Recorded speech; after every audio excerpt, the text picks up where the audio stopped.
Hola, hola, ¿tienes mangos maduros y no sabes qué hacer con ellos? Como yo en esta temporada. Bueno, no te preocupes, hoy te enseño cómo conservar la pulpa de mango fácil y rápido. Lo primero que haremos es lavar los mangos, luego cortamos los mangos y lo picamos para seguidamente llevarlo a la licuadora. Muy importante que lo vamos a licuar con poca agua porque no vamos a hacer jugo, vamos a extraer la pulpa de mango.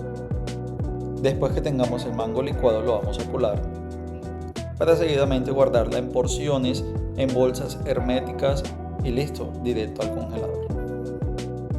Así conservas mango por semanas, ideal para jugos, postres o salsas. Guárdalo, dale like y sígueme para más trucos como este.